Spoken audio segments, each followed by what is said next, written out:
Delay is condoned. Obliged, my lord. Can you mention? Your Lordship, with regards to part 2, item number 5, this is a POXO matter, and Your Lordship, if I'm not mistaken, respondent number 2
I beg to mention item number 11, Lordship.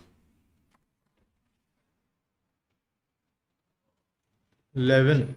Lordship, I may be allowed to withdraw this application, Lordship. I have instruction to withdraw this case, Lordship. Item 11 of today's list. Lordship, today's list, Lordship.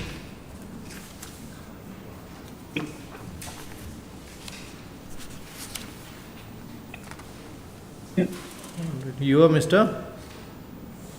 Ayu Chaudhary, Lordship. On the prayer of Imranuddin Chaudhary, Lordship.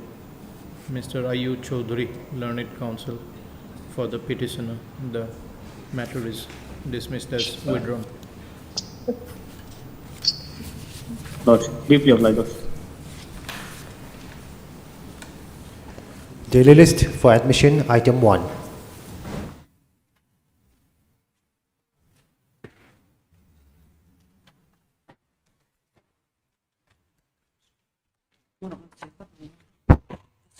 May I please, Lordship?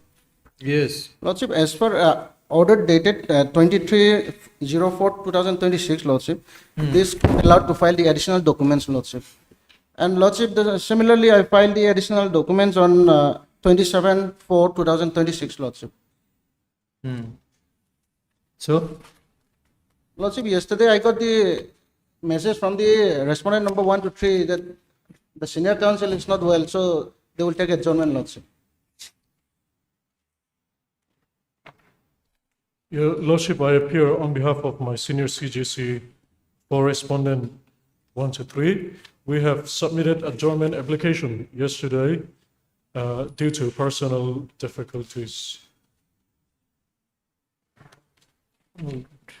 Lordship, if I may get a fixed date, Lordship, counsel for 16 the July. petitioner submits Your that. Lordship, if I may, Your Lordship, in the course list, it is mentioning that I am representing respondent number 4 and 5.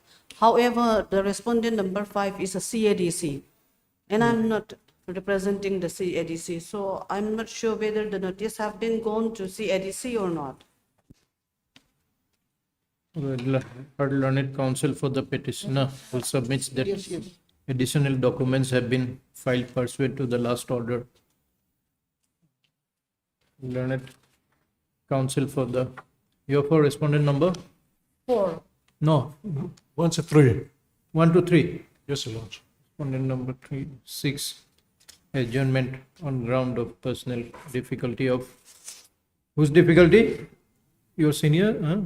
Yes, Your Lordship, CGC. Miss CGSC. Zairem Sangpui. CGSC. So and so submits that although her name is shown as appearing for respondents number 4 and 5, comma, she is representing only respondent number 4. So,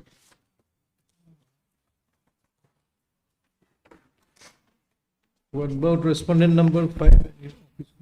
Lordship, regard to respondent number 5, Lordship, I have already taken the dusty service, Lordship. This court is allowed to file the through dusty, Lordship. And it means in the record, Lordship. You have filed affidavit. Yes, Lordship. Respondent number 5 has already been served by way of dusty service. Hence, list the matter again on. Lordship, can it be on 16 July, Lordship? All right, 16 July. 16/7. Humbly obliged, Lordship. Item 2. Your Lordship, in this matter also, may I pray for another 2 weeks' time to file affidavit in opposition for respondent 1. My Lord, 1 year has elapsed since institution of this petition. None of the respondents has filed affidavit in opposition. If another chance is given, my prayer is that be the last chance for the respondents.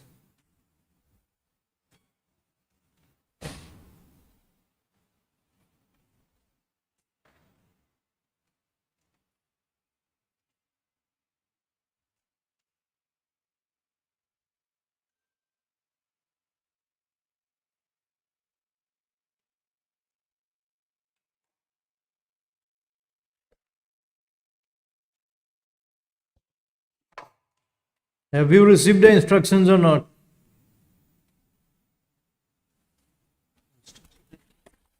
Your Lordship, all the instructions that I have right now is that my senior is in a difficult position about her health issues, and no instruction, particularly from the department as well.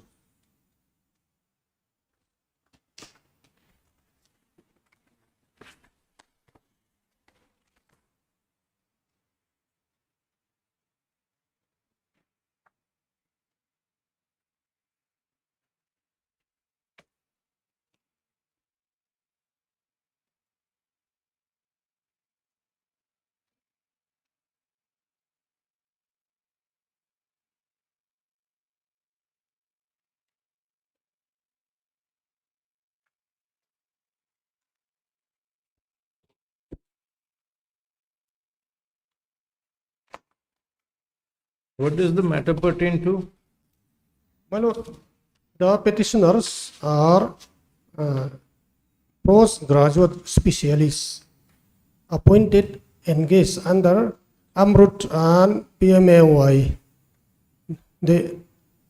with effect from 2012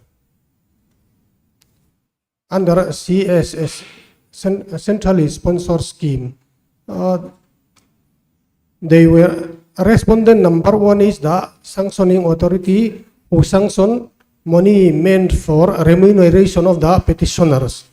But the state respondent, particularly respondent number 5, has not paid what the respondent number 1 sanctioned. With effect from April 2014, the petitioner number 1 to 4 entitled remuneration of 75,000 per month. But till date, the petitioners were not paid. As on today, they are paid rupees 50,000 only per month. Although they submit utilization certificate certifying that they had paid rupees 85,000 per month. All the relevant documents are annexed in the petition. So, Who is supposed to pay? State government or central government? yeah, central government first sanction money to the state Central government. And yes. So it is the state government. Central, according to you, central government has paid. Yes, as per scheme. Yes. It is the state government who has Yes. not released. Yes, Yes. Then, 35,000 is missing. then if you have no grievance against central government, so whether CGC appears or not is not of much relevance. Yes. You are there, government advocate. Yes, Your Lordship. A simple instruction will help us dispose of the matter. Yes, Whether Your you are Lordship. paying 85 or 50. Yes, I understand that. If this matter may be listed on Friday, and in the meantime, I will take instruction. All right, list the matter on the prayer of learned council, state council. List the matter on Friday and enable her to obtain instructions. Hard learned council for the petitioner and Mr. Swenso appearing for learned Jesus. 12.6. Reply. Item 3.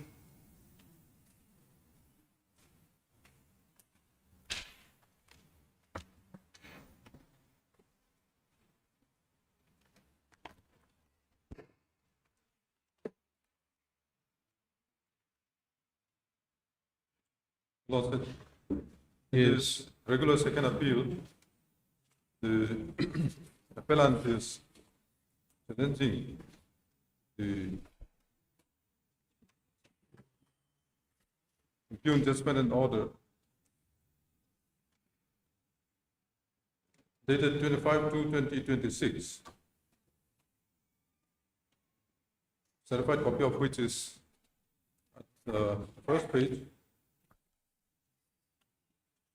And that is in respect of RFA number 11 of 2022.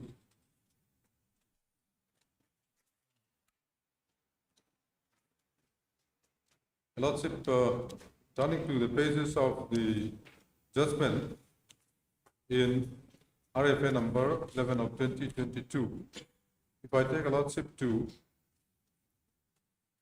the internal page, running page, page 12. page 12 of the judgment. Yes. Para 6, Your Lordship, at the top, the main points for determination would be there are two issues. Number one, whether the issue of non-registration of the gift deed was part of the pleading. If not, whether in the given facts of the case, the transfer that has been effected can be rendered void. Number two, whether the appellant is entitled to be declared as the legal heir of his mother over and above respondent number 5. Lordship, before coming to the present appeal, if I take a Lordship to the brief facts of the case at page 3 of the judgment.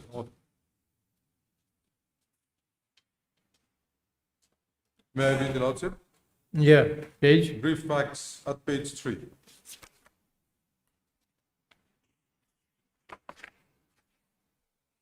Yes. The appellant and the respondent number 5 are siblings, being children of late K. Deng Ming Thanga and late R. Vanlal Diri.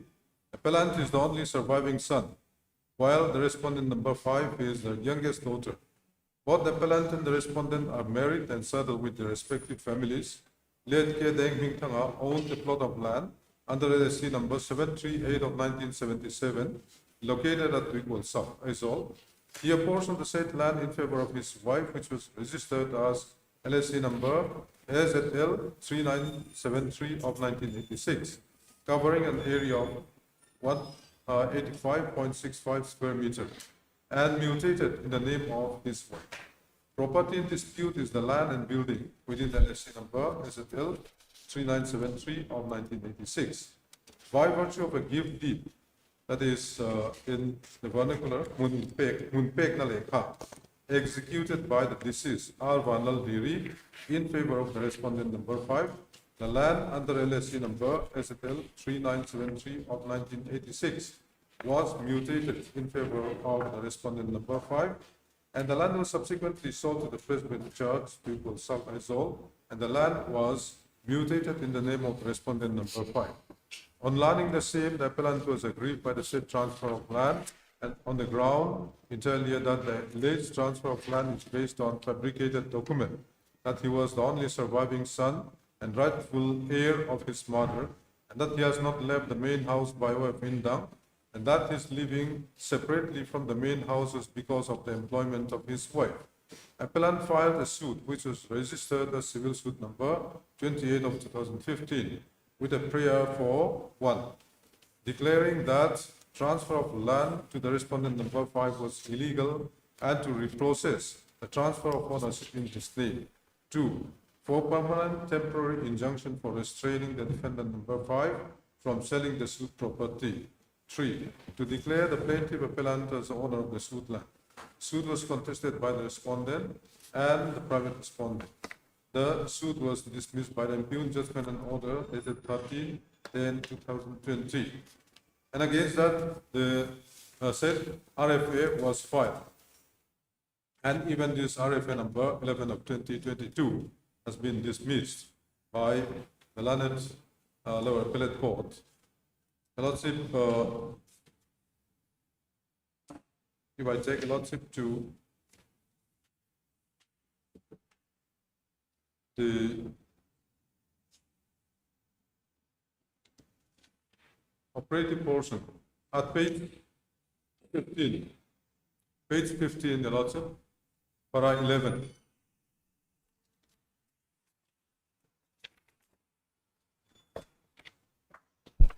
Para 11, page 15 of the judgment.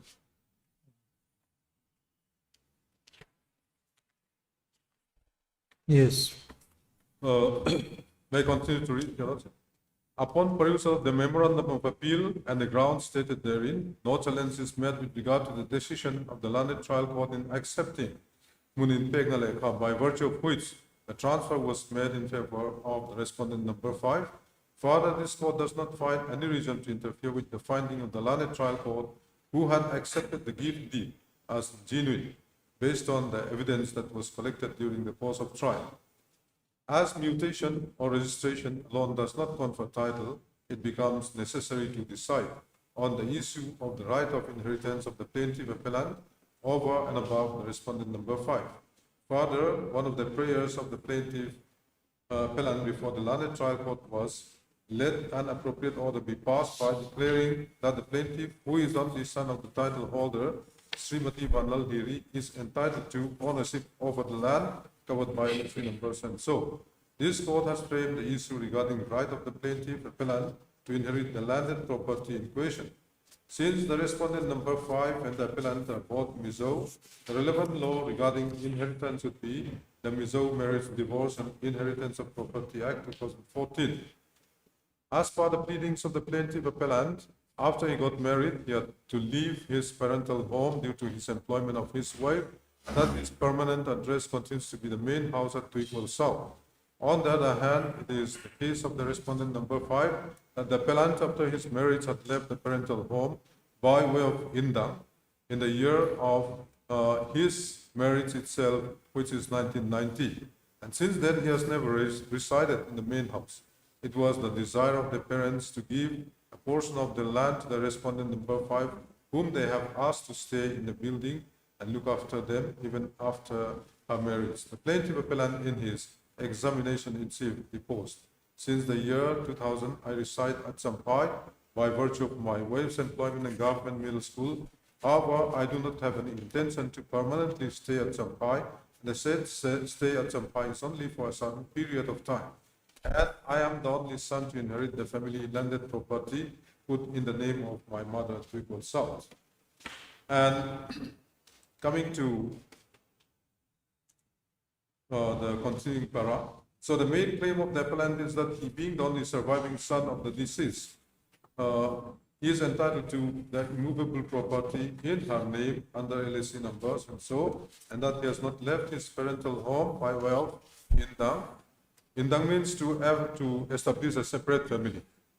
And he has challenged the Inbun in Pegnalekha. That is one deed for purpose of transfer of ownership of land in Bun Pegnalekha, executed by his deceased mother in favor of the respondent number 5 on the ground that it was false, fabricated and forced. Apparently, the claim of the appellant is based on provision of Act of 2014, Chapter 8 of the 2014 Act, which provides the manner of inheritance of the father's property in the absence of a will. Section 32 under the said chapter is regarding inheritance of woman's personal property section, and Section 32(2) provides that if a woman has no surviving husband, then the property will be divided as if the property of the head of the family is divided, as in Section 31. However, the youngest son will get extra share. Section 31 provides for inheritance of the father's property of family's property when the death is intestate or in the absence of a will. In the case in hand, it cannot be said that there was no will, inasmuch as there was an application made by the deceased mother for transfer of her land in favor of the respondent number 5. Therefore, the provision of Section 31 and 32 of the 2014 Act will not be applicable.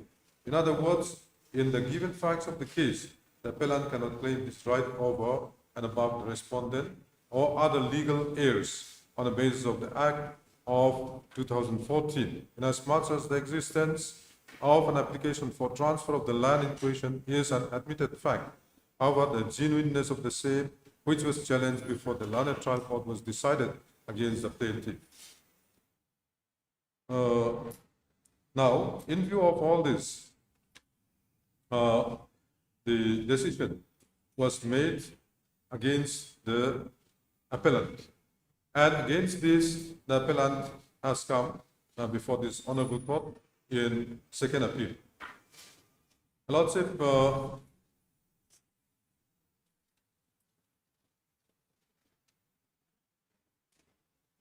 if I take a lordship to the memorandum of appeal,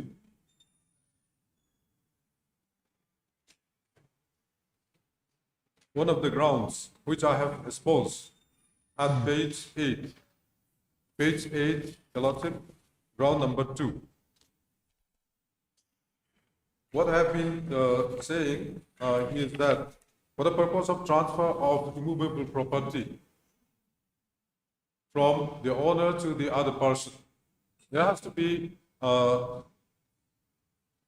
duly stamped and registered deed, which is not there in the instant case.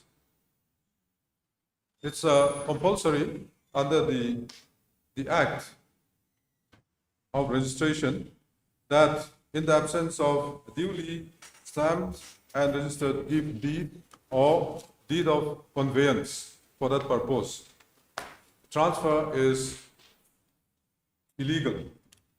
And the transfer which had taken place in respect of the deceased, between the deceased and the respondent number 5, is only by way of some official document which has been prescribed much earlier by the Revenue Department. That is Muninpek Naleka. In that, that paper is not a registered gift deed. In the absence of a gift deed which is properly registered under the Registration Act, Lordship, such transfer is illegal. That has been the accepted law. And also, You have formulated the substantial questions. yes, Your Lordship. Page 12. Page 12, yes, Your Lordship. See, The first substantial question which you have proposed is whether the requirement of having a duly stamped and registered deed of conveyance for valid transfer of right and title over the land under LSC number SZL 3973 of 1986, being a question of law, can be raised in an appeal, though not specifically pleaded in the suit. Okay, you did not plead that It in the was not suit. pleaded in the suit specifically, but the validity or legality of the transfer was questioned. Not specifically on the ground that it was not registered, it was not duly stamped and all, but that was considered, and it was decided by the learned First Appellate Court that since it was not pleaded, this cannot be taken into consideration. So the issue that appears to be necessary as a substantial question of law for this honorable court to decide is whether, even in the absence of specific pleading, whether this matter can be taken care of or it can be considered. So whether the requirement of having a duly stamped and registered deed of conveyance for valid transfer of right and title over the land under LSC numbers and so, being a question of law, can be raised in an appeal, though not specifically pleaded in the suit.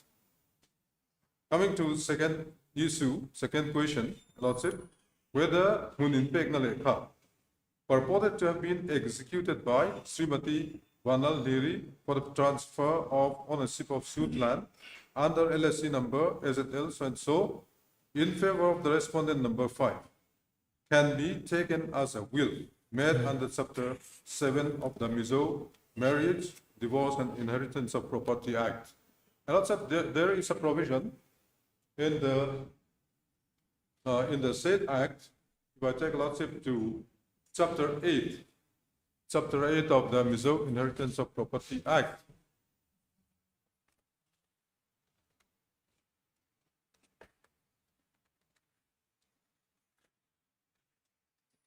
Yes.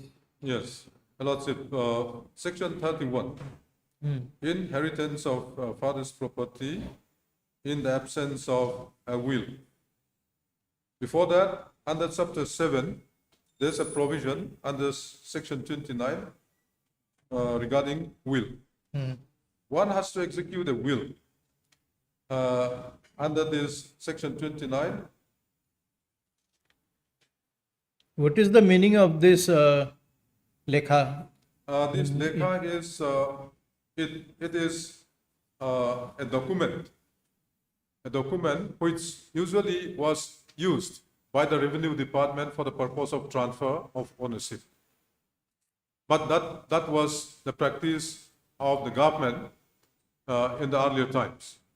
And when the issue of the necessity of registering a document under the Transfer of Property Act had come into question, this Muninpek na Lekha, which is an official document signed by the donor to the donee and duly witnessed by some other person. That used to be accepted. But there are a number of judgments which are not accepting, which have declared that such transfer is illegal, being in violation of the law. So, in spite of this, the learned lower court had refused to take that law into consideration only because the specifically was not raised by the appellant in the suit. What about the third ground? The third ground, Lordship, regarding this second ground, this will, there's a provision for making a will. In the absence of a will, there's other provisions like 31, 32 will come into operation. That is property distribution Interstate. among the heirs. Yes. Yes, but here, this lekha, this document which we have challenged, the validity of which has not been recognized by law, has been taken as the will of the deceased. So whether that is permissible, that is the second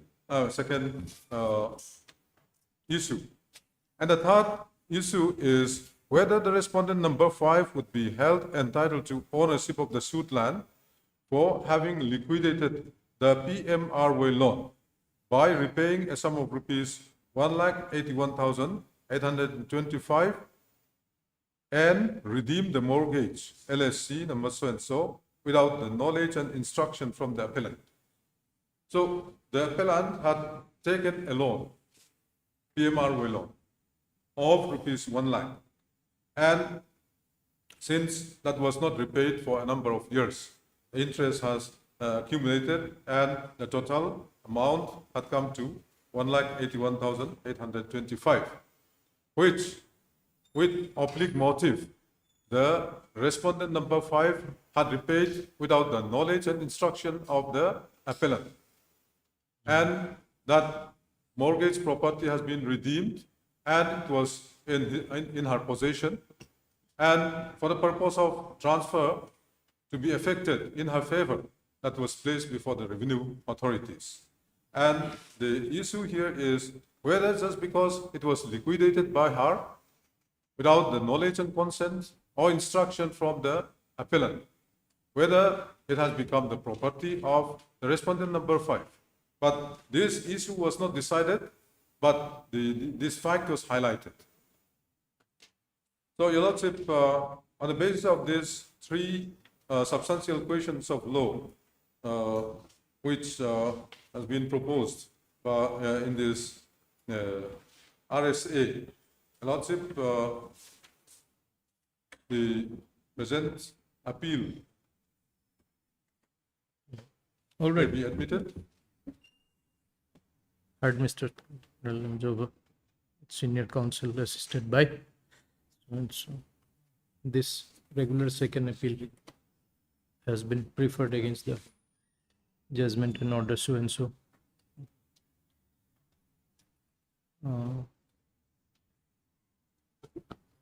Upon hearing learned senior counsel and upon perusal of the impugned judgment and order as well as the memo of appeal, the appeal is admitted on the following substantial questions of law, page 12. Okay.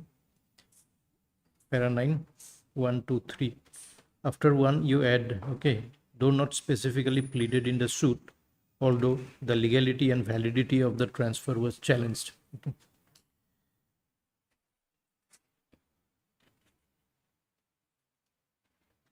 Any other substantial question of law may be formulated subsequently if found necessary.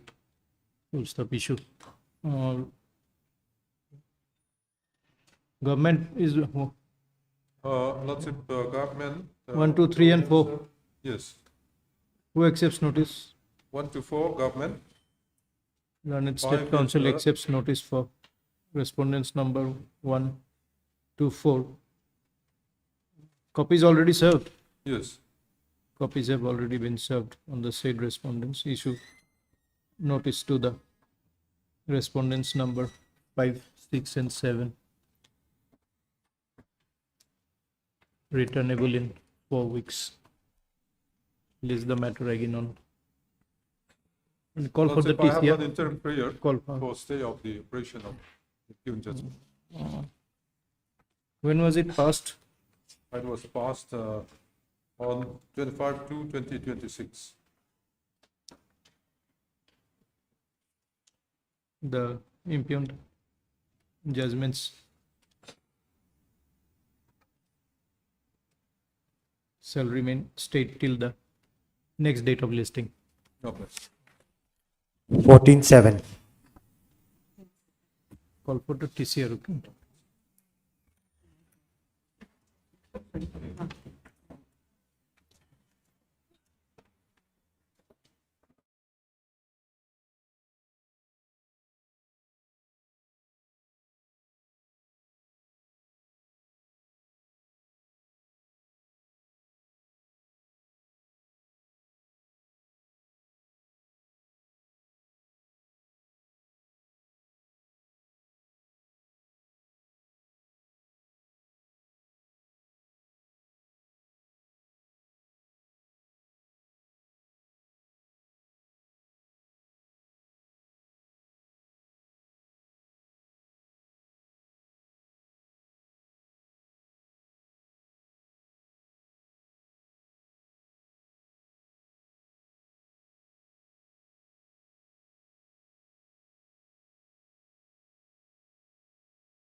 Item 4.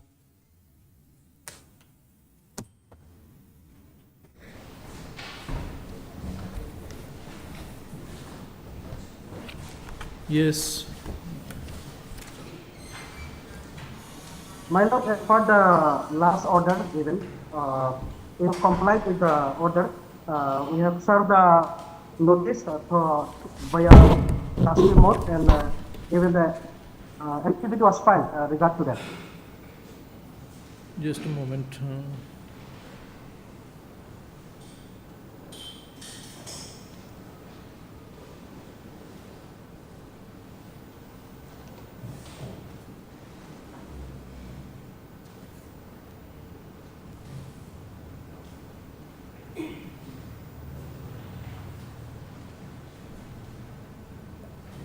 So you have taken steps by Dusty Yes, my lord.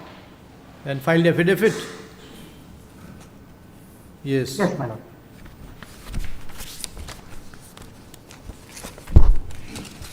Anybody appearing for respondent number 4? One.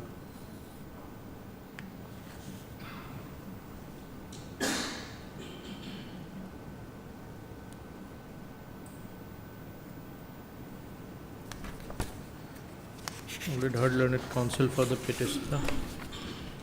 It is submitted that justice service has been effected on respondent number 4 and affidavit in this regard has been placed on record.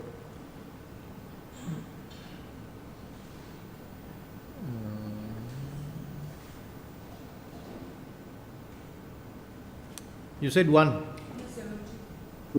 Okay. Ms. Lanlun Hui, learned government advocate, Mizoram, appears for respondent number 1. None appears for respondents number 2 and 3.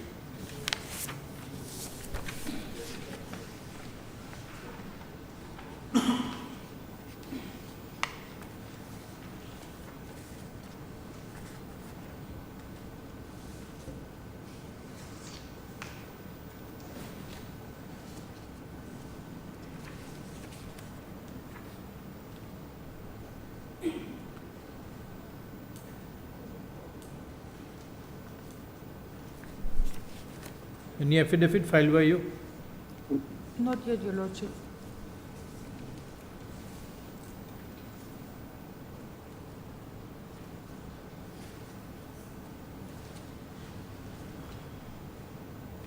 So your season is already gone.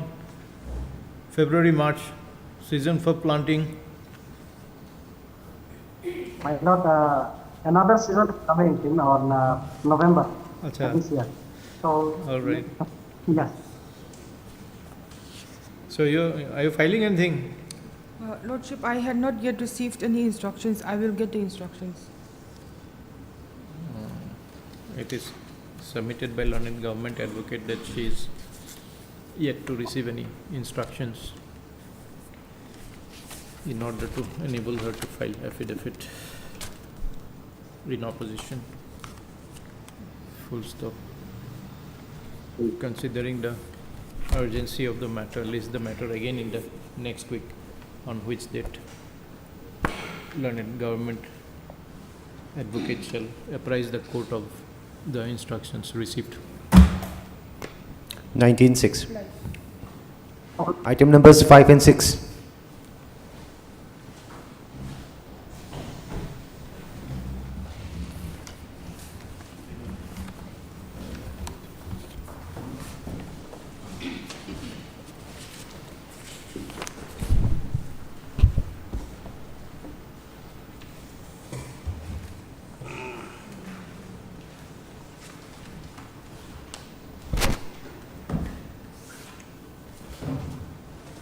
Yes. Lordship, this is the make appeal, and by filing this make appeal, there is a delay of 221 days. Lordship, and this IA is for an application for condoning the delay of such 221 days.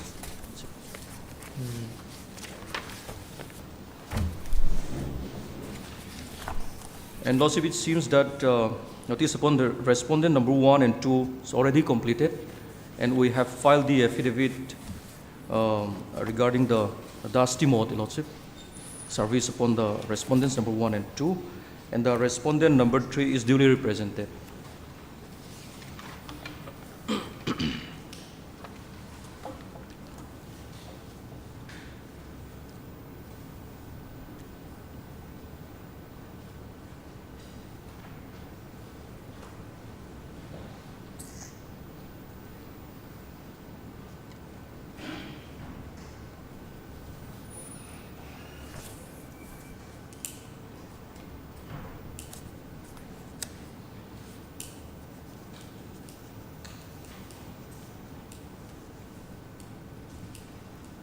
Lordship, I have explained the reasons of such delay in the IA.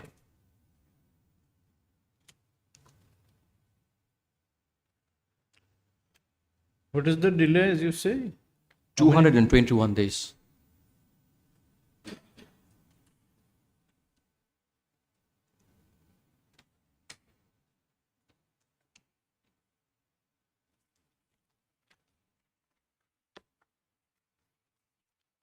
Where have you stated the reason? Lordship, page 3 of the IA.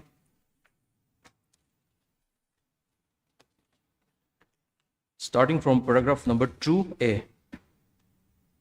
May I read, Lordship? Yes. That the learned tribunal passed the impugned judgment and award on 22/03/2024. A copy of the said judgment and award dated 22/03/2024 was received by the applicant on 26/3/2024, and as such, 4 days had gone from the said judgment and award dated 22/03/2024 unintentionally, that pursuant to receiving the said judgment and award dated 22/03/2024, the applicant necessitate a period of 12 days, that is from 27/03/2024 to 08/04/2024, to gather and assemble requisite data and documents, including certified copies of the evidence adduced by the witnesses from the said learned tribunal for appeal purposes. Due to intervening holidays within this time frame, extended the duration, culminating in an unintended delay of 17 days from the aforesaid judgment and award dated 22/03/2024. That pursuant to completing appeal preparation, the company appointed panel advocate via letter dated 17/04/2024 for the purpose of filing an appeal before this honorable court. The said appointment letter was duly received by the panel advocate on 22/04/2024, marking a 5-day interval. As such, 31 days had gone from the said judgment and award dated 22/03/2024 unintentionally. And also, I have annexed the letter of appointment, which is at page 24, annexed 2, Your Lordship. And that upon receipt of the appointment letter dated 22/04/2024 for filing an appeal to this Honorable High Court, the appointed advocate regrettably failed to file the appeal due to family health issues. After the learned panel advocate through telephonic conversation to the applicant stating that due to family health issues, he further returned the connected file to the applicant sometime in the month of late September 2024. In the meantime, the respondent's claimant had filed an execution case number such and such arising out of MSCT case number such and such. Subsequently, a period of 152 days had lapsed since the said judgment and award dated 22/03/2024. Also, here, in this regard, it was first endorsed to one of the panel lawyer of the applicant. And due to family health issues, her mother was hospitalized for several months. And due to that reason, he is not able to file before this honorable court, and he had misplaced some of the relevant documents.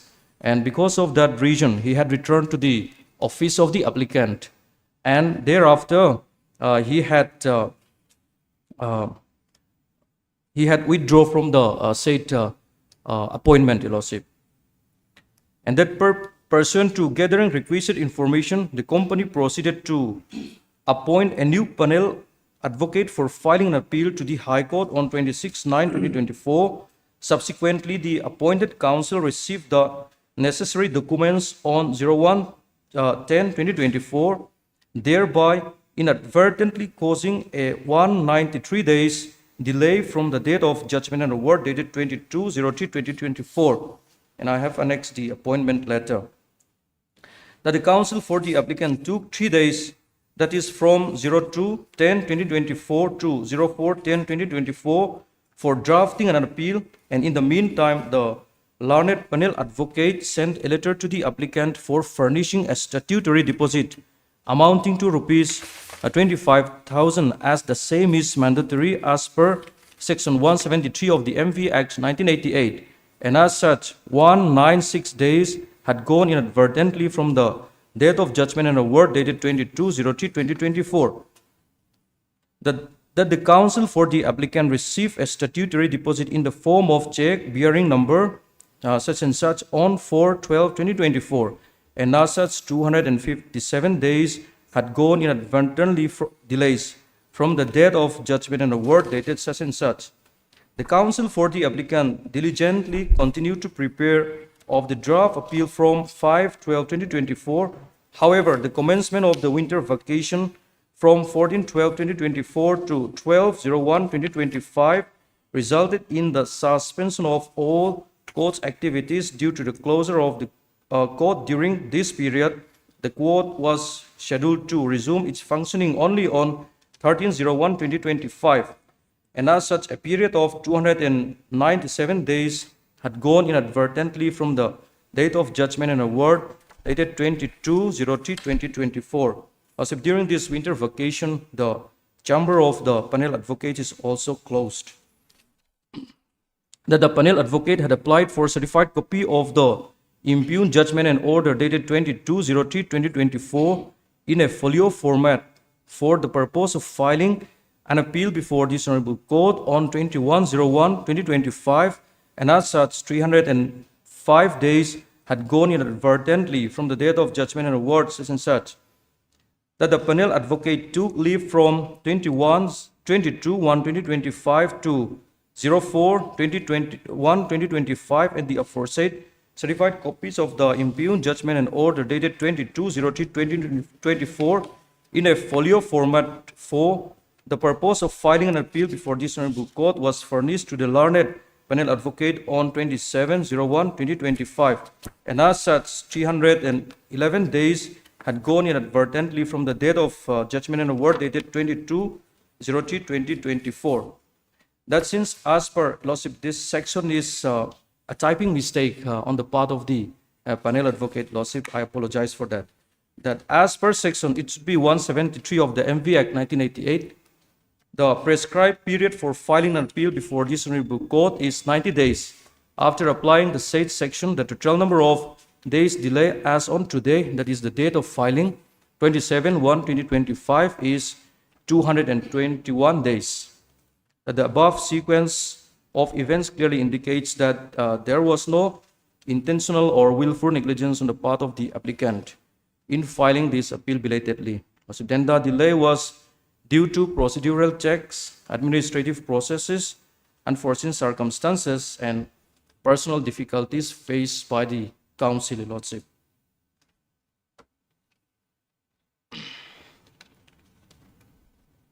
Yes. Lordship, then, in support of my submission, I would like to rely upon the authorities. 2009 SCC, page 94, paragraph 11 to 14.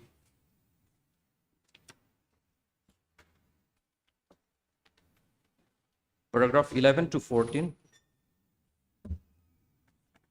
at page 102, Lordship.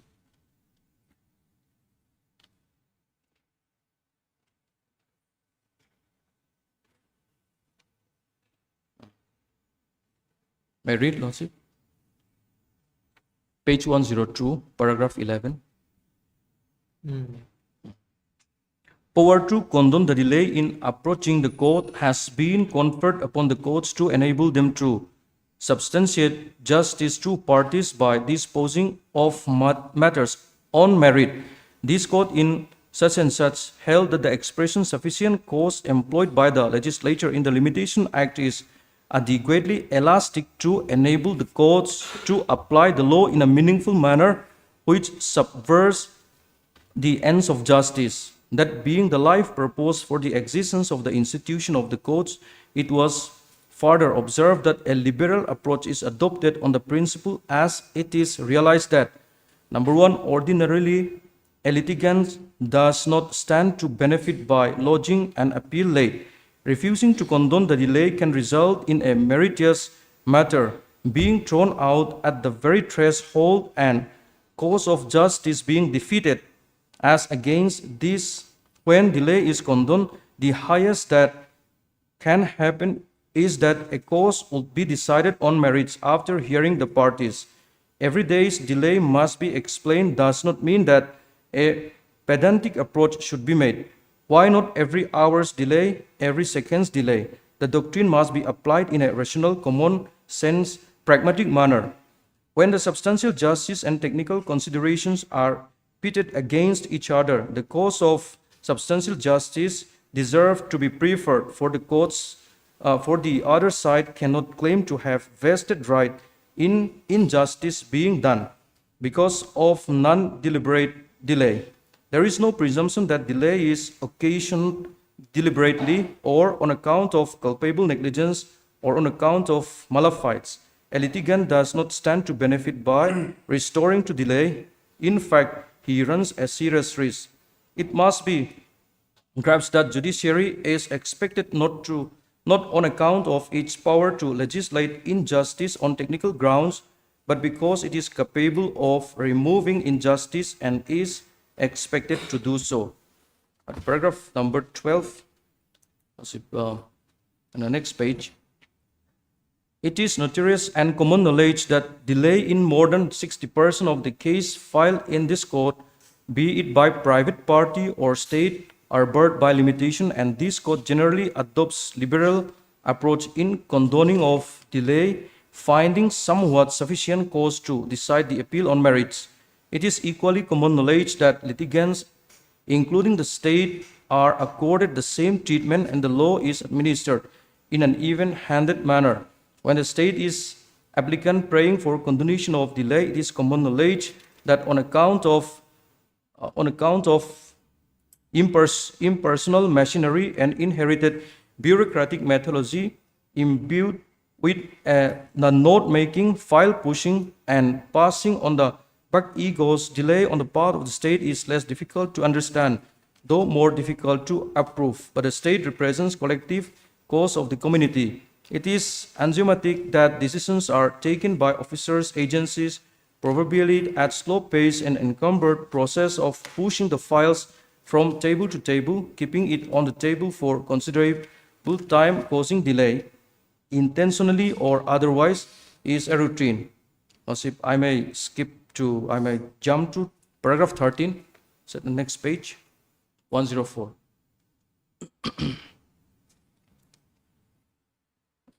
In such and such case, this court, under peculiar circumstances of the case, condoned the delay in approaching this court of about 31 years. In such and such case, this court held that the purpose of Limitation Act was not to destroy the rights. It is founded on public policy fixing a lifespan for the legal remedy for general welfare.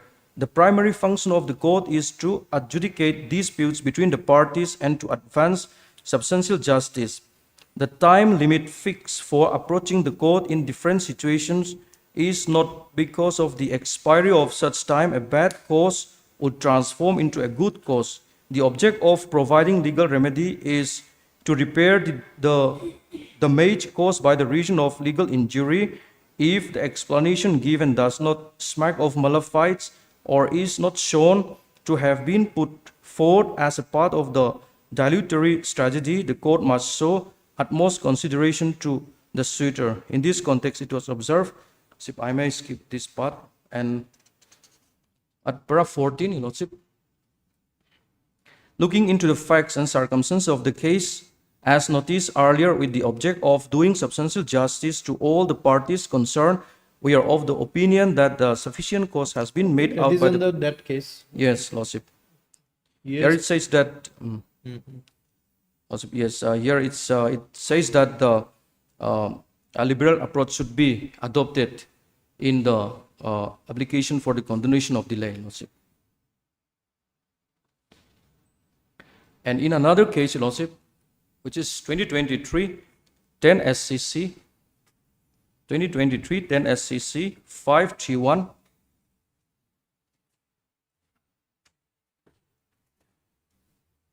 paragraph number 35, which is at page 543. 543. Paragraph number 35, Lordship. We find that the High Court in the present case assigned the following reasons in support of this order.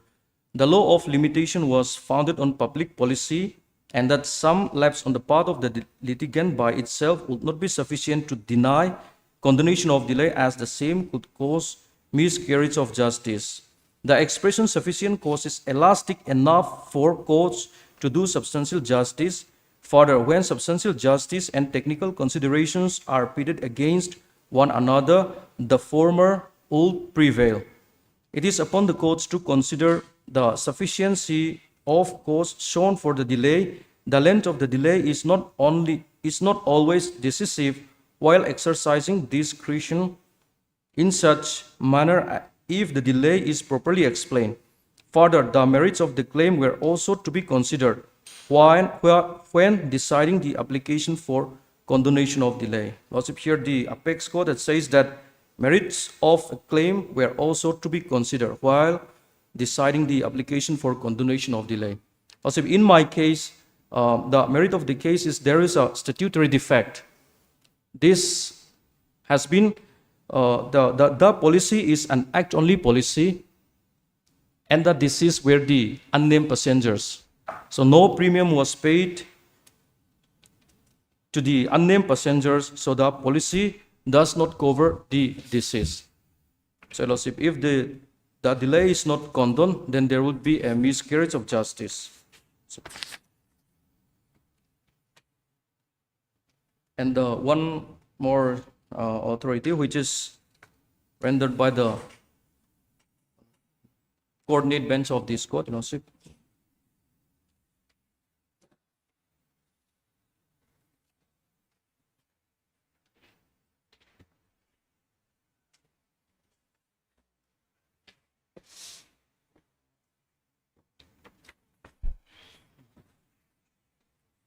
Lordship, the operative is at page 7, paragraph 7.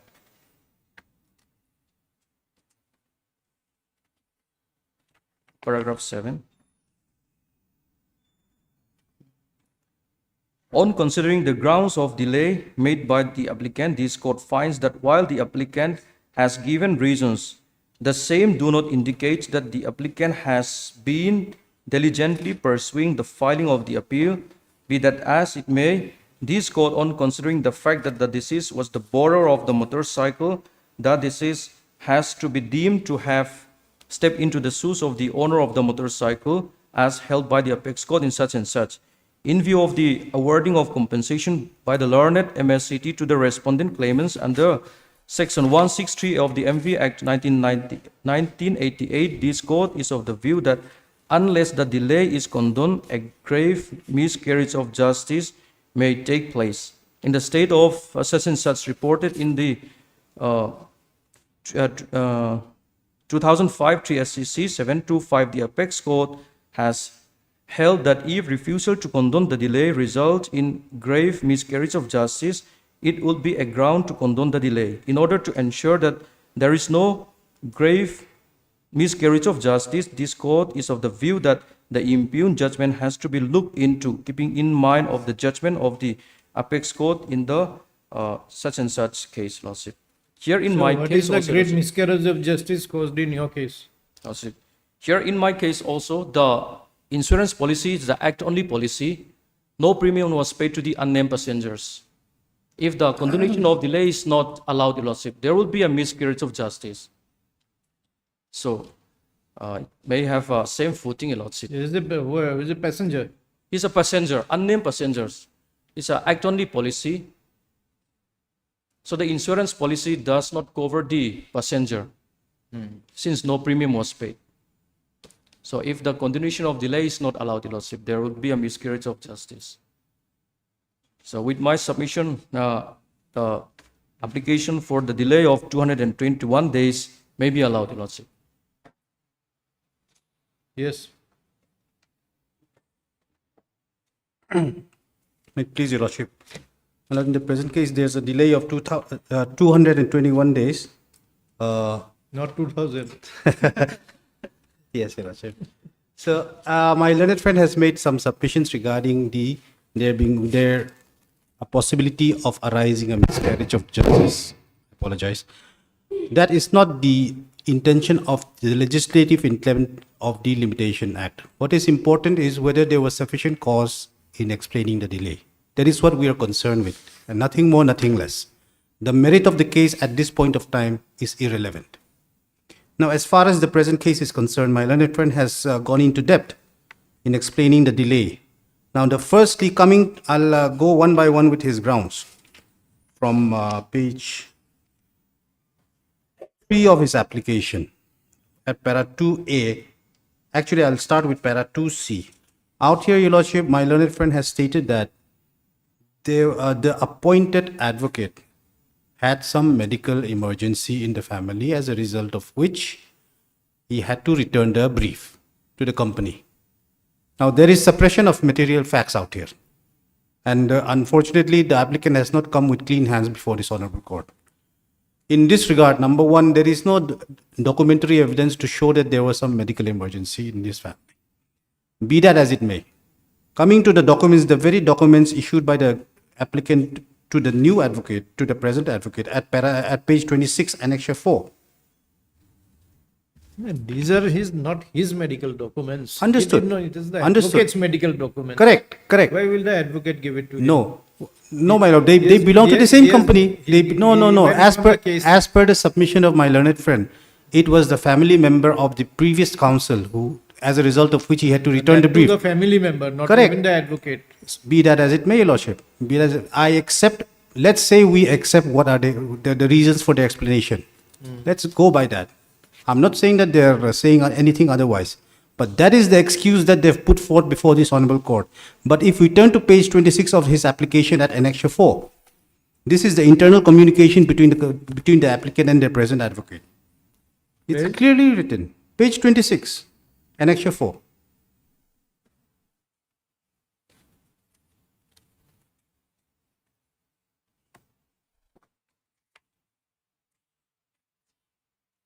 Your Lordship has it, page 26. Annexure 4. This is a letter issued by the company to the present counsel, to their counsel. May I read from the first para? With reference to the judgment in order passed by the presiding officer MACT Aizol in MACT case number so-and-so dated so-and-so, we had sent the entire claim documents to our panel advocate Mr. So-and-so for filing an appeal to the High Court. But an appeal had not been filed for the mentioned claim due to their misplacement of the claim file, as they forgot to file an appeal. Not due to some family emergency. At least they could have been truthful before this honorable court and mentioned this. It was out of the hands of the applicant company because the previous counsel, because of ABCD reasons, could not. But no, they had to lie before this honorable court, and that should not be accepted. Otherwise, it would set a very bad precedent. Come to the court with clean hands at least. Now, the next point that I would like to take to your Lordship is that as per para 2E, so there is no medical emergency as far as this particular communication is concerned, vis-a-vis the submission made by the applicant in their application. And this is a document duly signed by on an affidavit by the branch manager. His submission in the application versus his communication is contradictory to each other.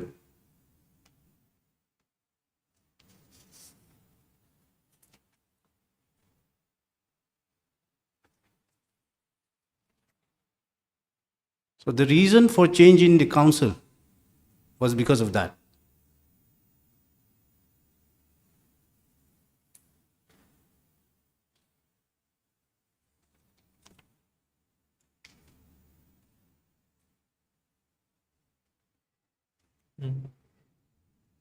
Yes, go on. Next point is at page 5.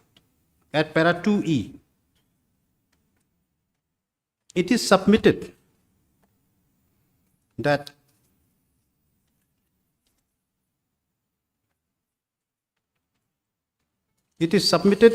at para 2E, page 5, that the counsel for the applicant took 3 days to file the appeal, in drafting the appeal memo. That is their specific submission. 3 days. For the period between 2/10/2024 to 4/10/2024, it took them 3 days to draft the appeal. This is at para 2E specifically mentioned. Going forward, Your Lordship, at para 2G, they have stated that after receiving the statutory deposit from the concerned officer, they continue to draft. They finished drafting in 3 days, received the statutory deposit. They know very well that the court is going to be shut for the winter vacation because the calendar is already there, but they continue to draft. Isn't it slightly contradictory, number one? And number two, is this not dilatory tactic?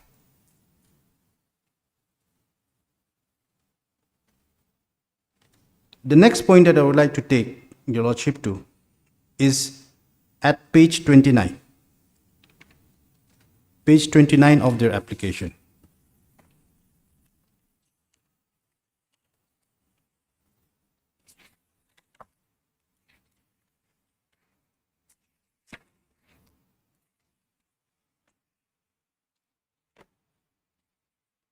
Your Lordship has page 29.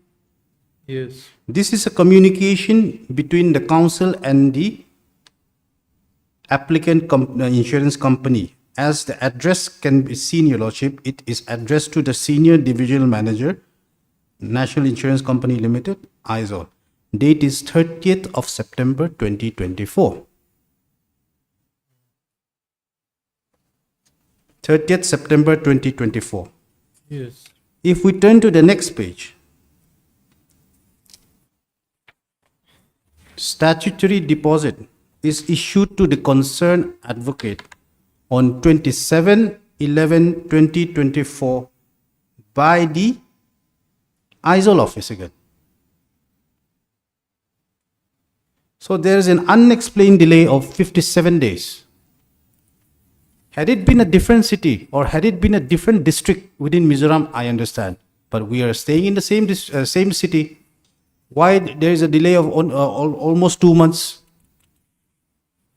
Simple communication nowadays, electronic communications are there.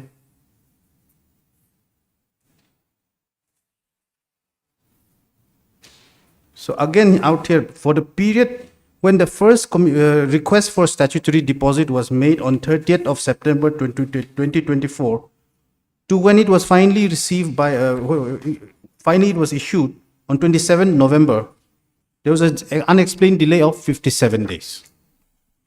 Please explain it 1 or 2 lines. I'm not saying that you should explain day to day. We do not expect that. Obviously, that is not the mandate of the Limitation Act.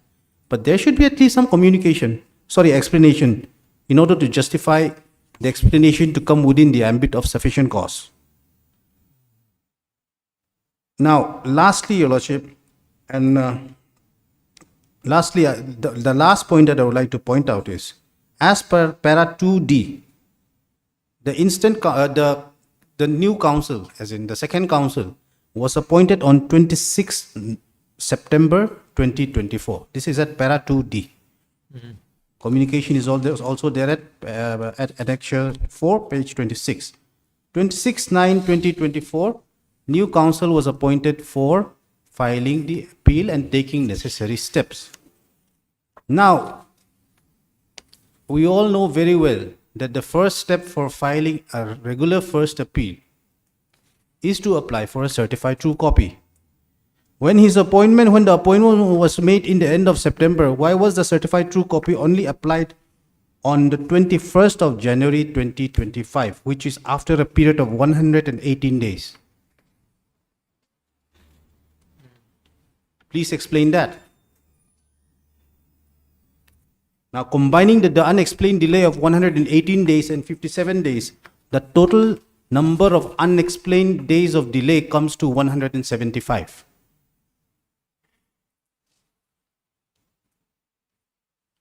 In our humble opinion as such, Your Lordship, all these tactics applied by the applicant company in applying the CTC belatedly in making the draft, stating that they've completed the draft in 3 days, and yet they said they need to continue it after receiving the statutory deposit. When there's a delay in issuing the statutory deposit for an unexplained period of 57 days, these are all negligent act and dilatory tactics which cannot come within the explanation or the ambit of within the definition of sufficient cause as far as the Limitation Act is concerned. As such, in our humble submission is that there is no merit in the present application, and as such, the delay should not be condoned. With that, I conclude my submission.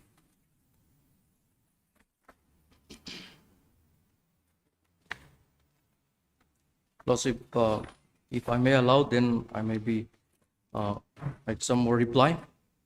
Lordship, regarding the earlier panel advocate, as I have clearly stated in paragraph 2C, the earlier panel advocate through telephonic conversation had communicated the applicant's company regarding the family issues, and I have clearly stated that due to because he is the person who had taken care of his mother. So, and because of that, the file has been returned to the company a little bit late. And that is the reason why there are so many delays, unexplained delay has been incurred, Lordship. And regarding the this statutory deposit, though it was written by the company that it was issued on 27/11/2024, but it was furnished to the present panel advocate on 4/12/2024, which has been clearly reflected in the annexers, which is at Annexer 6, Lordship. And that's my reply. Lordship, this 412. application may be allowed. No, whenever it was furnished, it was his fault.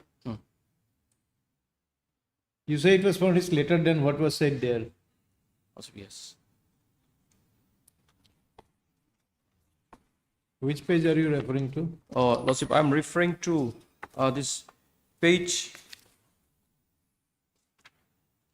5 or page 4, starting from page 4, last paragraph. Of your petition? Yes, on my petition, Lordship. I admitted the submission made by my learned friend that there was that so many. that is the health issue part. Okay, that we are past that. Then you are regarding this statutory deposit. The statutory deposit is at page, Lordship,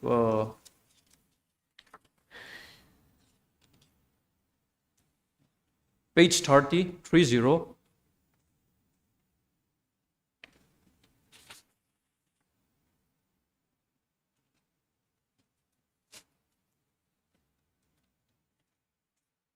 It was reflected that it was issued on 27/11/2024, but it was furnished to the present panel advocate on 4/12/2024. Your letter is dated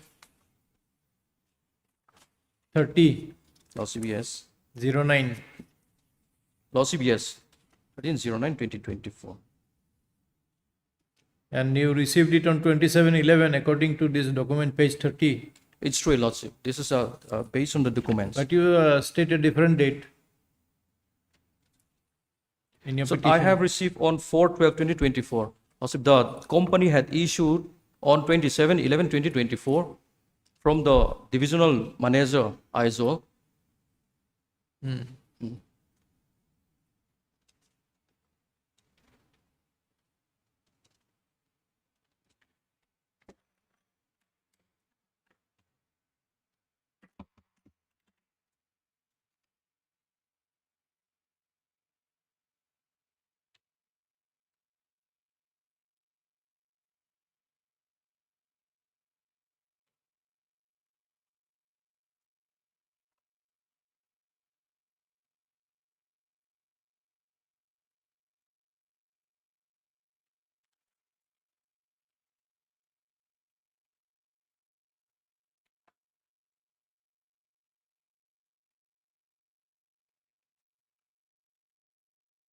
Yes. Lordship, that's my submission.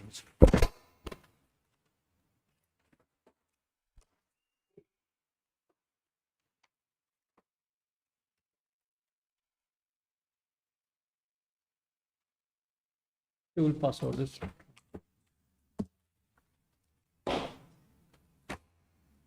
Lord, there's one more item which is clubbed together with this. So Yes. the grounds are very much all the same. All right. It's an analogous case. Analogous case, Lordship.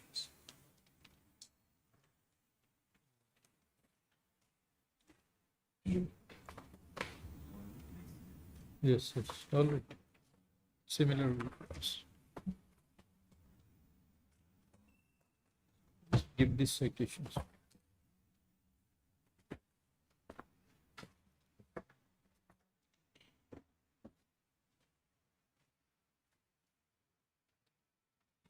Item 7. Obliged, Lordship.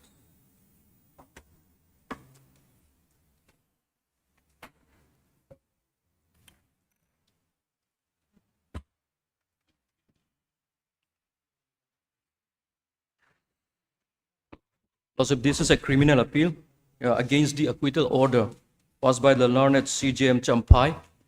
And this IA is for an application for condoning the delay of 344 days in special leave petition, Your Lordship.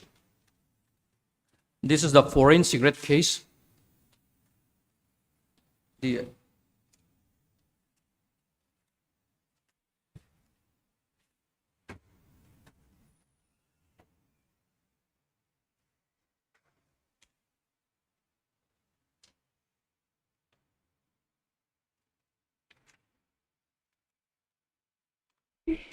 Yes, you have filed some additional affidavit. Lordship, I have wrote 2 letters to the department, but that was not, I have not received any comment till today, Lordship. So I have wrote a letter on 3/6/2026 and reminder letter on 5/6/2026. And I've spoken to the officer in charge, then they say that they sent to the Shillong headquarters. So they are waiting for the comments.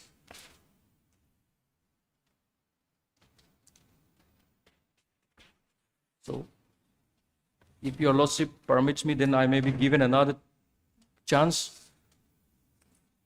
Or if not, ready.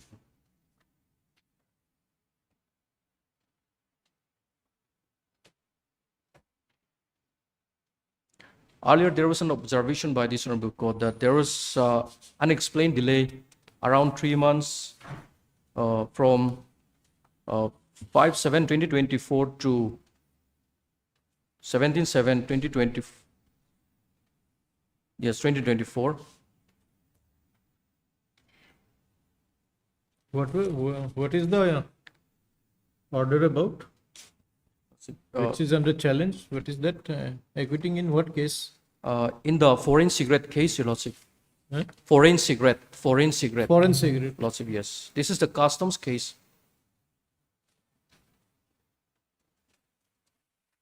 The learned CJM had acquitted on the ground that no witness from the Assam Rifles, because it was first seized by the Assam Rifles personnel, and the learned CJM had stated that no witness from the Assam Rifles were called before the trial court to adduce their evidence. And the second is that SS's article were not produced before the magistrate, and no inventory was done before the magistrate. That was the grounds of the acquittal.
It's anyway, it's a gone case. Otherwise also. No inventory, no production, no Yes, yes. magistrate, you didn't produce. Nothing was done the- before the what is magistrate. Hard learned counsel for the applicant and learned counsel for the respondent. This IA has been preferred seeking condonation of delay of how many days? 344, 344 days. 344 days in preferring the present appeal against an order of acquittal dated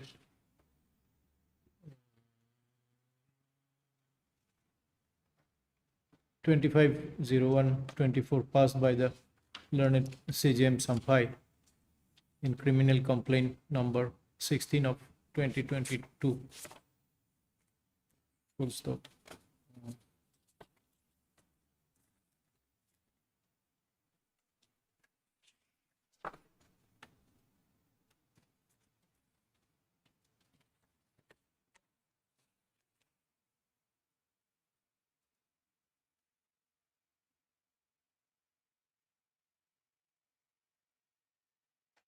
An objection has been filed on behalf of the sole respondent. All the respondents, three of them. Three on the behalf of the respondents. Full stop.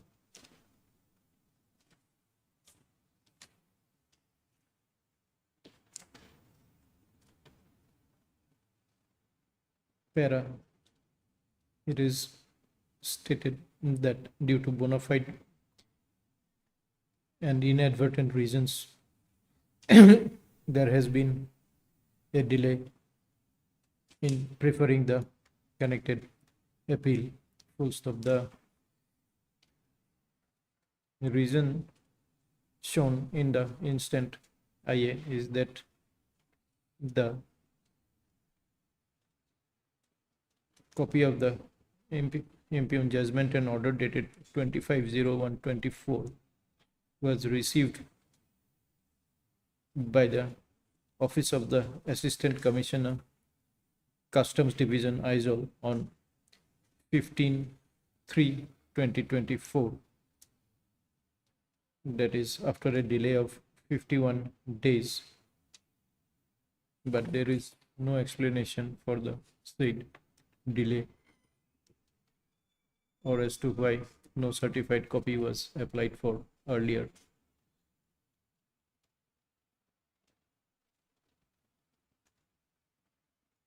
It is further stated that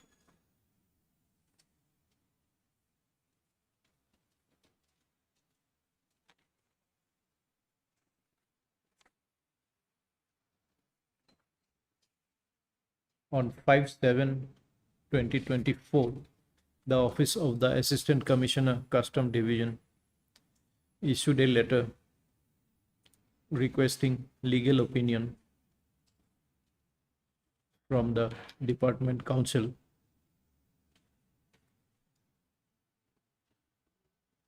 full stop.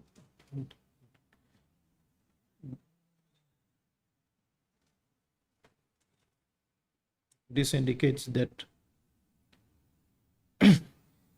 even after receipt of the judgment and order on 15/3/2024,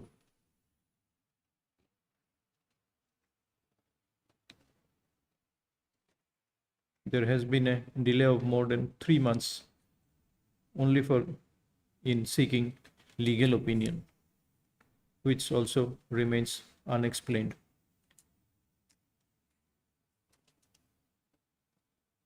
Furthermore, the plea of court closure from 8/7/24 to 17/7/24 has been taken due to late receipt of the letter by the departmental counsel. Full stop.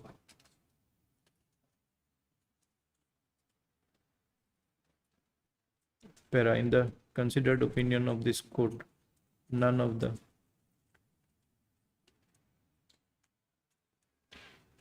explanations given can be regarded as sufficient, and in fact, in respect of the aforesaid delay,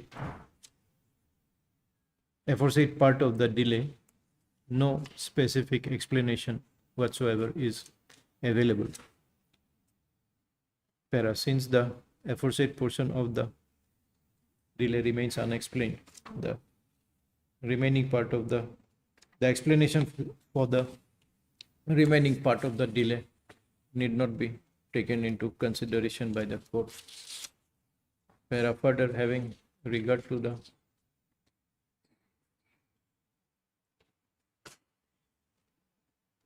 grounds on which the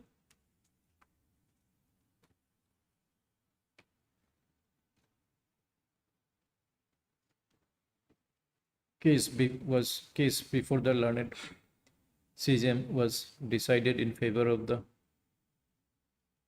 accused respondents, no miscarriage of justice can be said to have been occasioned. Full stop. Para, having regard to the above, I am of the view that no sufficient cause has been shown meriting condonation of the delay. According the IA stands dismissed. According in the appeals you write, in view of order passed in IA, so the appeal stands dismissed.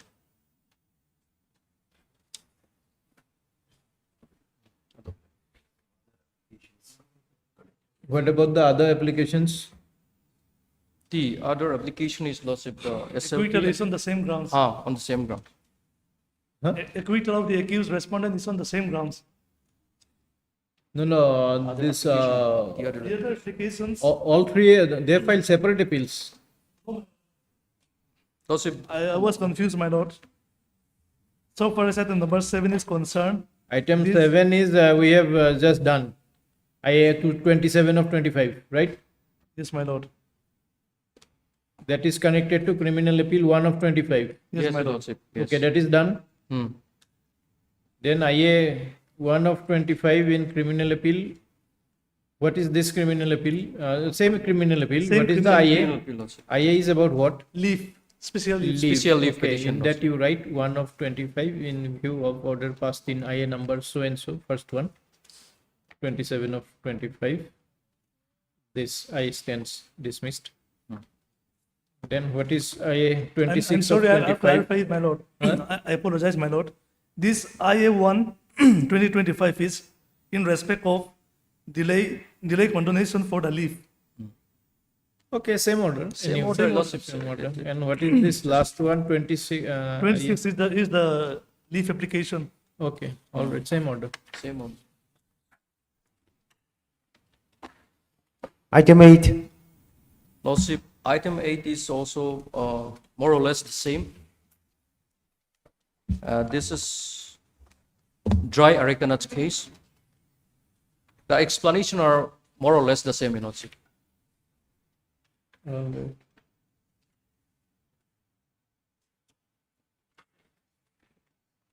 Here in this case also no inventory and the cis article is also not produced before the magistrate.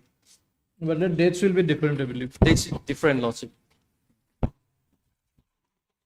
I have formulated the reasons of delay from page 3, paragraph number 2.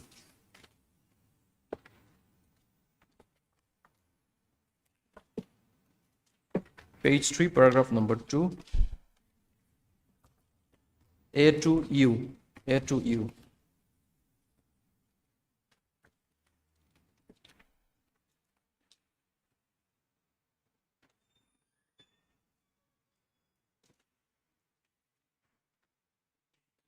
Only the dates are different.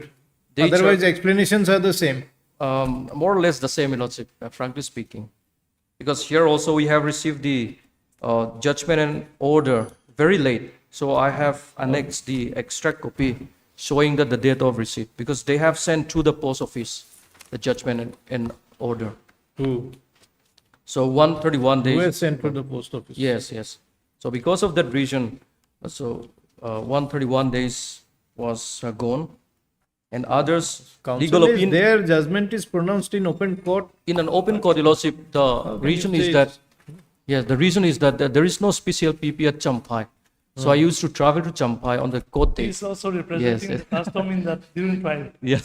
Same counsel is So representing. I traveled to Champai on the date fixed by the learned CJ. You know about the date of judgment, even Date if you of didn't judgment. travel. But they have sent all the judgment through the post office. So they have sent a little bit late and we have received So will late. they send you through a special messenger so that you can file appeal against it immediately? And that is Okay, the we pass reason. the same order. which Same gives order, out Lordship, dates. yes. Give a first of, you give the printout of Yes. this, then Much obliged. So, my Lordship. Item 9.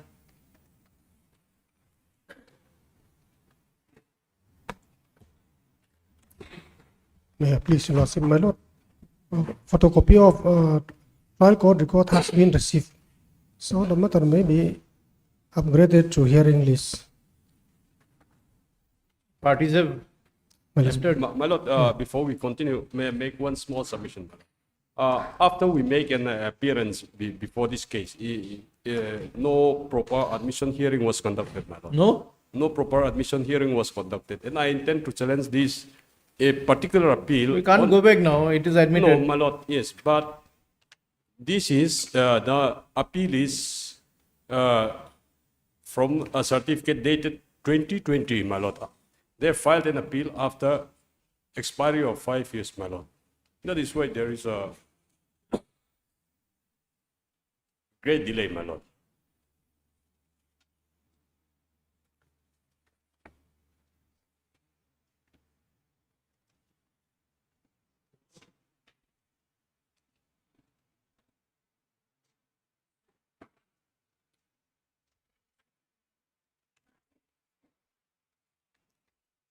But you had not filed any application for My lord, condonation.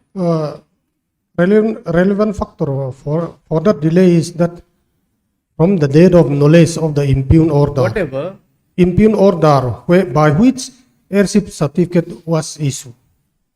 no, that is what you were to plead in the application. Yes, at least they have to file the delay application, my lord. That was mentioned in memo of appeal. How can you mention in memo of appeal? This is a regular first Date appeal. date of knowledge of the impugned order, We don't know, but that fact is that you did not file any application for condonation of delay. yes, a separate application is not filed, actually. Is it or is it not required to be filed under the My Guwahati lord, High Court rules? In this So as case, that, you satisfy us that it is not required to be filed? my lord, No problem. yes. At the time of motion, everything was All mentioned. right, had learned counsel for the petitioner and learned counsel for the respondent. TCR as called for has been received. Para learned counsel for the respondent points out that the present appeal has been filed on 4th December 2025, challenging an order dated 1/12/2020 passed by the learned court below, and hence there is a delay of nearly 5 years in preferring the said appeal, but no application for condonation of delay under Section 5 of the Limitation Act has been preferred. Para contra learned counsel for the petitioner appellant submits that the grounds for the cause for the delay has been explained in the memorandum of appeal itself. Full stop. Para and learned counsel further prays for time to satisfy the court that no separate application under Section 5 of the Limitation Act is necessary. Hence, list the matter again on so or in the orders column. 22-6. Applies, my lord. Item 10. May it please your lordship, though the office note dated 8/6/2026 indicates that the objection has not been filed by the respondent number 4. It appears the respondent number 4 has filed his objection yesterday. I don't know whether it's incorporated in the records. Written objection filed, I think. Objection. Oh, number 4. Number Yes. 4. Yesterday it was filed, but maybe it is not placed on record yet. You are appearing for 4. Yes. So, Your Lordship has made some declarations in the earlier court dates, and Your Lordship had made some declarations in the earlier court dates. However, since the respondent number 4 had not filed his objection, you had granted him time, and it was fixed for today, my lord. so I presume there is no objection. Lordship, we have filed yesterday, and I have served the copy to the other side also yesterday only. So probably the said objection is not placed on record yet, but it has been filed yesterday. Now, I have served a copy of the same to the councils also. It has not come on record yet.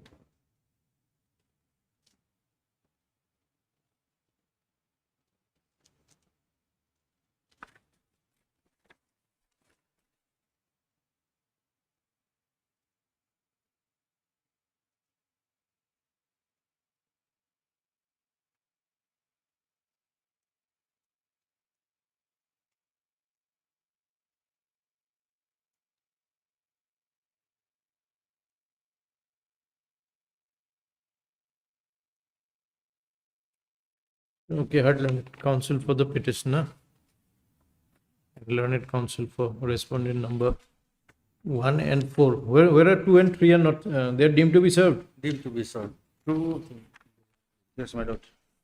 Respondent number 2 and 3 are deemed to be served. For the last court date.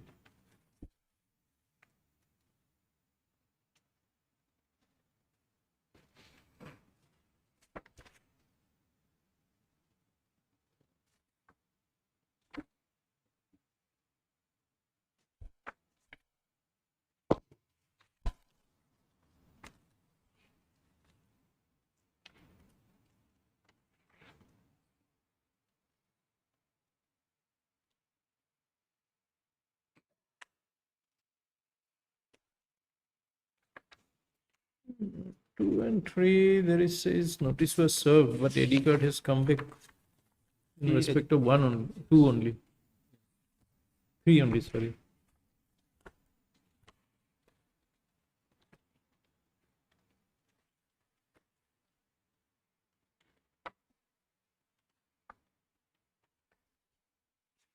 As per office note dated 1/6, don't write to deemed to be served, that line you cut. Notice was served as per office note dated 1/6/26. Notice was served to respondent number 2 and 3 on 12/3/26. But duly signed ID card has returned from respondent number 3 only.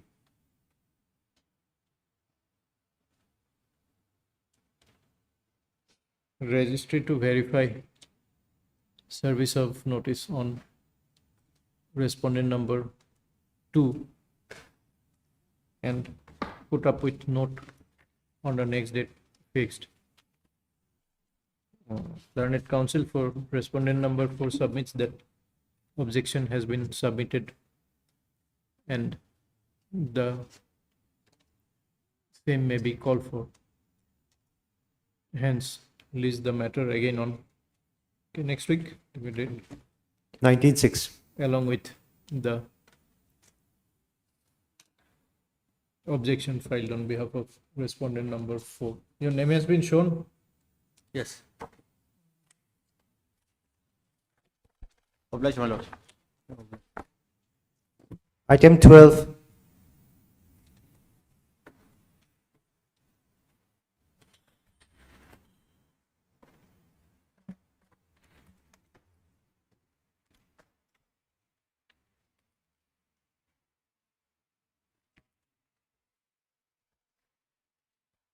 Item 12.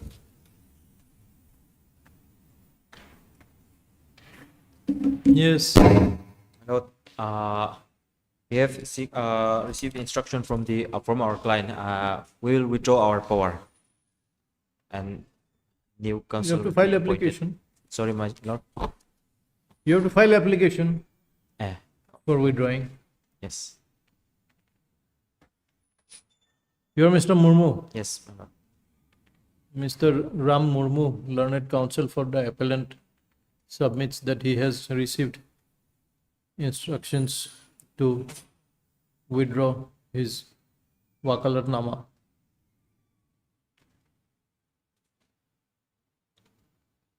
Accordingly, learned counsel is to file proper application along with intimation to the appellant.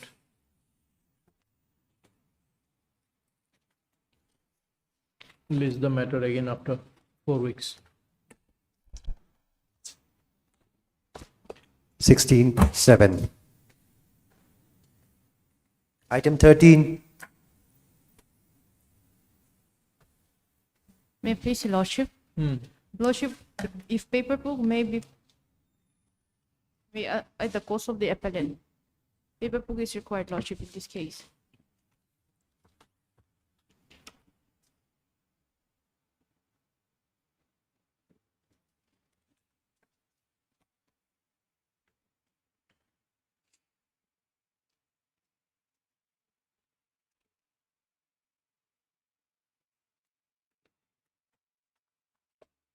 Heard learned counsel for the appellant and learned counsel appearing for respondents.